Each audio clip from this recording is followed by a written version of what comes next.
Good morning students, welcome to my channel dreams make real. बच्चों, आज मैं आप लोगों को 9th क्लास की हिंदी की कार्यपत्रक नंबर 72 जिसकी तिथि 28 दिसंबर 2020 रहेगी। आज मैं बच्चों आपको इसमें प्रश्न दिए गए हैं वो कराऊंगी और अच्छे से समझाऊंगी। तो आप लोग अपनी कॉपी पेन से लेकर बैठिए। बच्चों, आज की हमारी कार्यपत्रक 72 जो आई है, इसमें ये आज आपकी समझिए रिवीजन के लिए आई है, पुनरावृत्ति है इसमें आज आपकी। ओके, एक अध्याय दिया गया है, उसको हमें पढ़ना है। सालिम अली के बारे में हमने पहले भी पढ़ा है, जो कि एक बर्ड वॉचर थे। बर्ड वॉचर एक, जैसे कि आप जानते ही हो, बर्ड का मतलब पक्षी और वॉचर का मतलब देखने वाले। पक्षी को देखने वाले, पक्षी को निहारने वाले वो पक्षी प्रेमी थे वो। ठीक है, सालिम अली एक पक्षी प्रेमी थे, प्रकृति प्रेमी भी थे। मतलब प्रकृति से बहुत ज़्यादा वो प्यार करते थे।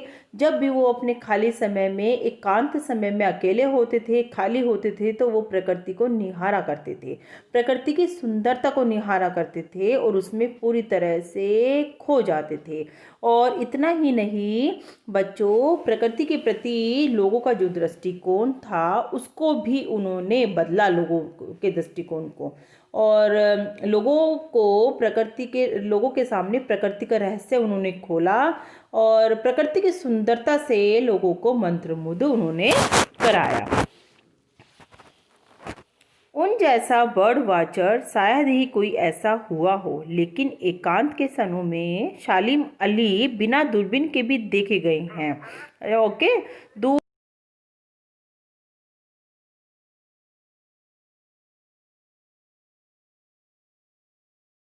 जो प्रकृति को बांध लेता था।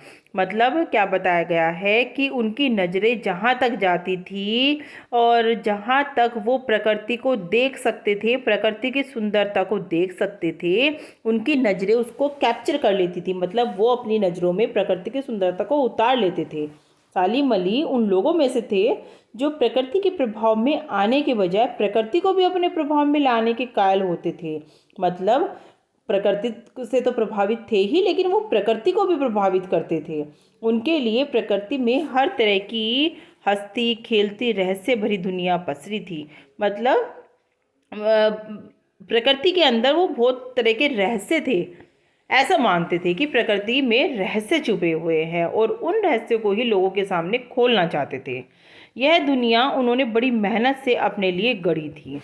और बच्चों, ये जो इस तरह की नज़रें, जादुई नज़रें हैं कि प्रकृति को अपनी नज़रों में गढ़ना, ये कोई ऐसे ही नहीं होता है कि हम कहीं पर भी गए और हमने प्रकृति को अपनी नज़रों में, इसके लिए हमें अपनी नज़रों को उतारना होता है, हमें अपनी नज़रों को वैसे ही बनाना होता है कि हम अपनी नज़रों से प्रकृति की सुंदरता को देख सकें।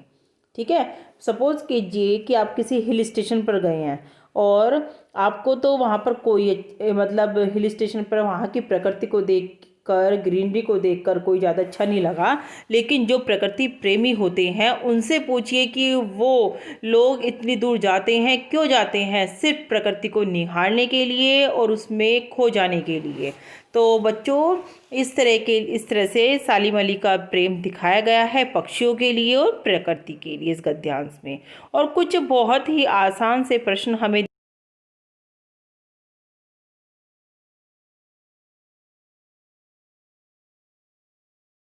प्रकृति को क्या बांध लेता था? सालिम अली प्रकृति को अपनी आंखों में बांध लेते थे। उनकी आंखों में ऐसी जादुई शक्ति थी कि वो प्रकृति को अपनी आंखों में बांध लेते थे। बर्ड वाचर बच्चों, मैंने आपको बताया ही है कि पक्षियों को देखने वाला, पक्षियों से प्रेम करने वाले को बर्ड वाचर कहा जाता है। प्रश्न नंबर 3 हमारा रहेगा, सालिम अली ने प्रकृति को मेहनत से क्या गढ़ा था? सालिम अली ने मेहनत से क्या गढ़ा था बच्चों? इसका, उन्होंने प्रकृति की दुनिया को कैसे गढ़ा था? हमारा उत्तर रहेगा, सालिम अली ने प्रकृति को कैसे गढ़ा था? अपनी मेहनत से गढ़ा था, जो हमने गद्यांश की आखिरी लाइन में पढ़ा था कि सालिम अली ने प्रकृति को कैसे गढ़ा था? अपनी मेहनत से उन्होंने गढ़ा था। क्योंकि बच्चों, किसी भी कार्य में तल्लीन होने के लिए, उसमें खो जाने के लिए मेहनत चाहिए होती है। जो प्रकृति के प्रभाव में आने के बजाय प्रकृति को अपने प्रभाव में लाने के कायल होते हैं। इस पंक्ति का आशय आपको बताना है। देखो, इस पंक्ति का आशय यह है कि सालिम अली प्रकृति से इतना प्रेम करते थे कि प्रकृति पर भी उनके प्रेम का असर दिखाई देता है। सालिम अली ने लोगों में प्रकृति के प्रति जो दृष्टिकोण था उसको बदला। प्रकृति के रहस्यों को लोगों के सामने वो लेकर आए थे। प्रश्न नंबर 5 है, सालिम अली का एकांत क्षणों में क्या करते थे। यहाँ पर बच्चों आएगा हमारा एकांत क्षणों में क्या करते थे। तो सालिम अली अपने एकांत क्षणों में क्या करते थे बच्चों, प्रकृति की सुंदरता को निहारा करते थे, प्रकृति में खो जाते थे। यही हमने ऊपर गद्यांश में पढ़ा है कि सालिम अली जब भी एकांत होते थे तो बिना दूरबीन के भी देखे गए हैं।